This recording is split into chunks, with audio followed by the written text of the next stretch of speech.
Vamos iniciar o PET Complementar, Semana 1, Volume 2, Primeiro Ano, Matemática. Os temas trabalhados hoje serão temas de revisão.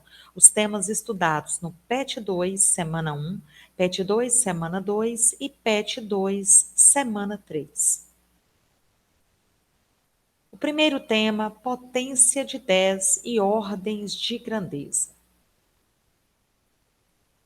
Um mesmo número pode ser escrito de diversas formas em potências de 10. Observe esse número enorme, que é um número inteiro.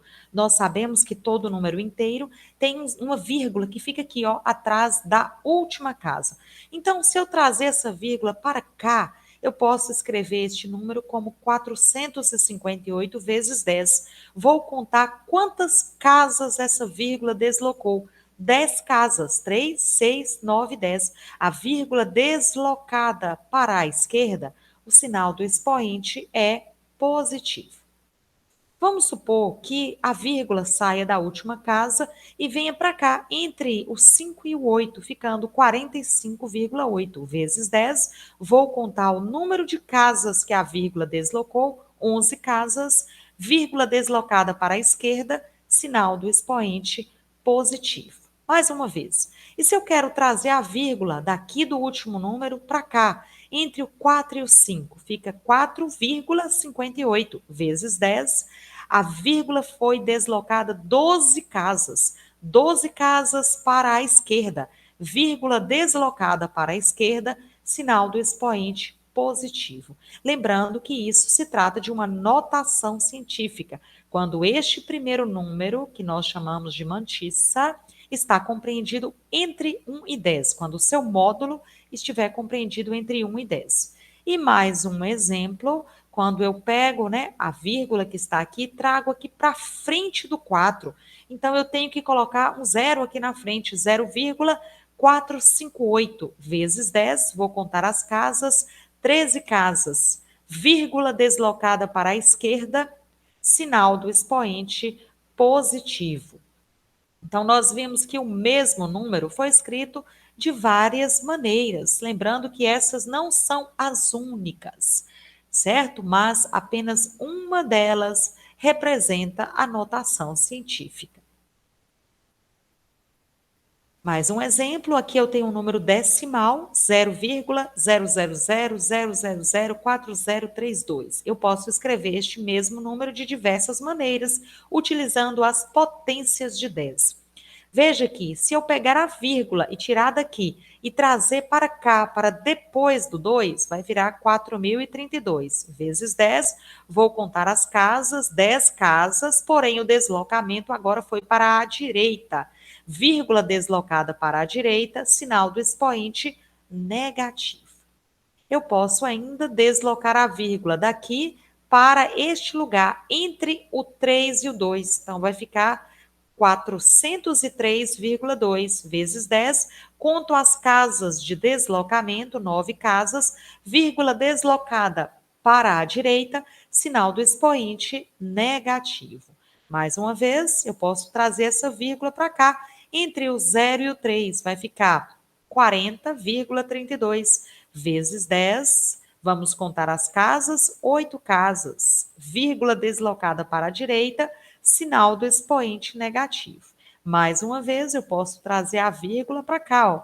Depois do 4, entre o 4 e o 0. Então, vai ficar 4,032 vezes 10. A vírgula foi deslocada 7 casas. Vírgula deslocada para a direita, sinal do expoente é negativo.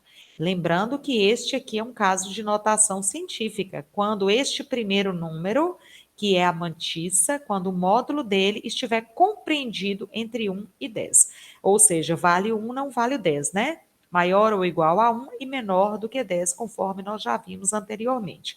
Então, este mesmo número foi representado de algumas maneiras, lembrando que estas não são as únicas, porém, apenas uma delas é a notação científica.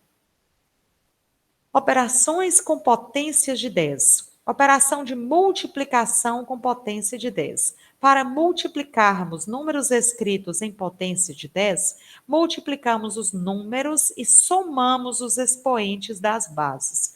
Então, eu vou multiplicar 3 vezes 8, e já aqui na multiplicação de bases iguais, eu conservo a base e somo os expoentes. 5 mais 12. Então, vai ficar 3 vezes 8 é 24. Conservo a base 10 e 5 mais 12, 17. Então, fizemos aqui uma operação de multiplicação com potências de base 10. Vamos para a operação de divisão com potências de base 10. Para dividirmos números escritos em potência de 10, dividimos os números e subtraímos os expoentes das bases.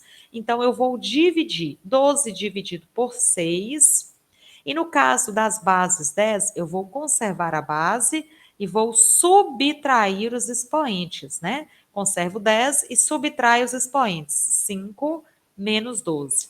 12 dividido por 6 é 2. Nesse caso da base 10, eu conservo a base 10 e diminuo os expoentes. 5 menos 12, menos 7. Lembrando que essa resposta é uma notação científica, porque este número, que é a mantissa, está compreendido entre 1 e 10. Vamos relembrar agora os conjuntos que foram estudados anteriormente. União de conjuntos. Dados dois conjuntos. Conjunto A, E, I, O, U, e o conjunto B, E, 35, 40 e 45. Nós vamos preencher, primeiramente, no meio, onde ficam os elementos que repetem.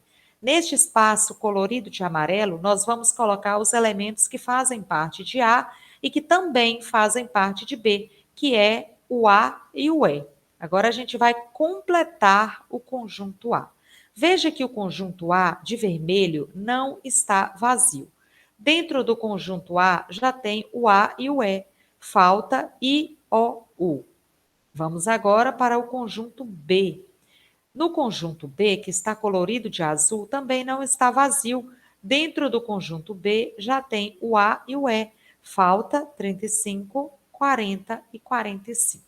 Então, agora que nós já distribuímos os valores no diagrama, nós podemos fazer a operação A união B, que é unir, juntar todos os elementos de A com todos os elementos de B, ficando A, E, I, O, U, 35, 40 e 45. Veja que nós colorimos todo o conjunto A e todo o conjunto B. Os elementos que repetem são escritos apenas uma única vez.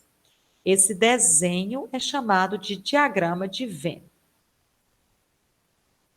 Exemplo: aos elementos repetidos nos conjuntos, damos o nome de interseção e representamos por inter, que é este símbolo que parece uma letra U, né, porém de cabeça para baixo.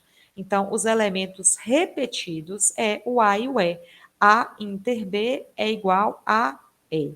Isso é a interseção de conjuntos. Vamos recordar também o número de elementos da união de dois conjuntos. Número de elementos de A união B é igual número de elementos de A mais número de elementos de B menos número de elementos de A inter B.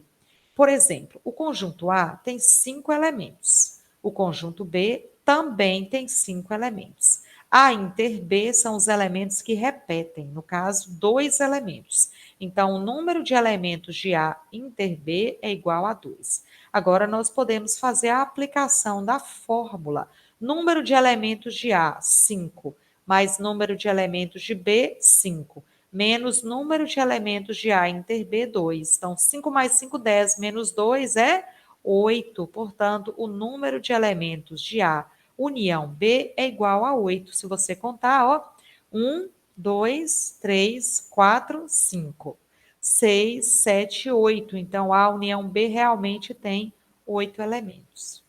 Vamos agora recapitular o estudo das funções. Reconhecendo uma função através do diagrama de flechas. Exemplo 1. Eu tenho aqui o conjunto A com os elementos 1, 2, 3. E o conjunto B com os elementos A, B, C, D. Observe que foram disparadas 3 flechas. Será que isso é função? A regra é clara. Cada elemento do primeiro conjunto deve disparar uma única flecha. Então, nesse caso, trata-se de uma função. É função, é uma função de A em B. A dispara e B recebe. Uma função possui domínio, contradomínio e imagem. Domínio será todo o primeiro conjunto, no caso, o conjunto A, 1, 2, 3. Contradomínio, todo o segundo conjunto, no caso, o conjunto B, A, B, C, D. E imagem são os elementos que recebem a flecha, que é o A, o B e o C. No plano cartesiano, o domínio é X e a imagem é Y. Vamos para o exemplo 2. Eu tenho agora o conjunto B, 1, 2, 3, e o conjunto A, B, C, D. Veja que eu tenho aqui todos os elementos do conjunto B disparando uma flecha para o elemento A. Será que é função? A regra é clara. Cada elemento do primeiro conjunto deve disparar uma única flecha. Como cada elemento do primeiro conjunto está disparando exatamente uma única flecha, então é função. Agora é uma função de B em A. B dispara, A recebe. Vamos determinar o domínio, contradomínio e imagem dessa função. Domínio é todo o primeiro conjunto, no caso, o conjunto B, 1, 2, 3. Contradomínio é todo o segundo conjunto, no caso, o conjunto A, né? A, B, C, D. E imagem são os elementos que recebem a flecha. Somente o elemento A recebe a flecha. Então, a imagem é o elemento A. Exemplo 3. Eu tenho o conjunto C com os elementos 1, 2, 3 e o conjunto D com os elementos A, B, C, D. E aqui eu disparei as flechas. Será que isso é função? A regra é clara. Cada elemento do primeiro conjunto deve disparar uma única flecha. Veja que o 3 disparou duas flechas, uma para o C e a outra para o D. Portanto, não é função. Se não é função, não tem domínio, nem contradomínio e nem imagem. Isso trata-se apenas de uma relação binária. Vamos para o exemplo 4. Eu tenho o conjunto E com os elementos 1, 2, 3 e o conjunto F com os elementos A, B e disparei as flechas. Será que isso é função? A regra é clara. Cada elemento do primeiro conjunto deve disparar uma única flecha. Veja que nesse caso o elemento 3 não disparou nenhuma flecha, portanto, não é função. Vamos para mais um exemplo. Dados os conjuntos A, -3, 0, 1 e 4, e o conjunto B, 0, 3, 4, 7 e 8, e a função f de A em B, definida pela lei f de x é igual a x mais 3. Determine o domínio, o contradomínio e a imagem desta função. Lembre que a função é uma função de A em B. Então, eu vou desenhar o A primeiro e o B depois. Os elementos de A, -3, 0, 1 e 4. E os elementos de B, 0, 3, 4, 7 e 8. A vai ser quem vai disparar e B vai receber. Então, vamos determinar aqui os elementos. Observe que a nossa função é a função f de x é igual a x mais 3. Eu criei uma tabela onde aqui eu vou colocar x e aqui eu vou colocar a lei da função. Y é igual a x mais 3, né? Eu posso falar f de x ou y. Os números que eu vou colocar para x aqui, né? São os elementos do primeiro conjunto, que é o conjunto A. -3, 0, 1 e 4. O primeiro conjunto vai ser o domínio, e no plano cartesiano ele representa o eixo x. Então, agora eu vou fazer as contas. Quando x é 3, o y é menos 3 mais 3, que é 0. Então, eu vou disparar a flecha do 3 para o 0. Quando x é 0, o y é x mais 3, 0 mais 3, que é 3. Eu vou disparar a flecha do 0 para 3. Quando x é 1, o y é 1 mais 3, que é 4. Eu vou disparar a flecha do 1 para o 4. Quando x é 4, o y é 4 mais 3, que é 7. Então, eu vou disparar a flecha do 4 para o 7. Então, agora fica fácil. Domínio é todo o primeiro conjunto. O conjunto A, menos 3, 0, 1 e 4. Contra domínio é todo o segundo conjunto. 0, 3, 4, 7 e 8. Imagem são os elementos que recebem a flecha. 0, 3, 4 e 7. Chegamos ao final da nossa aula de hoje. Bons estudos e até a próxima oportunidade.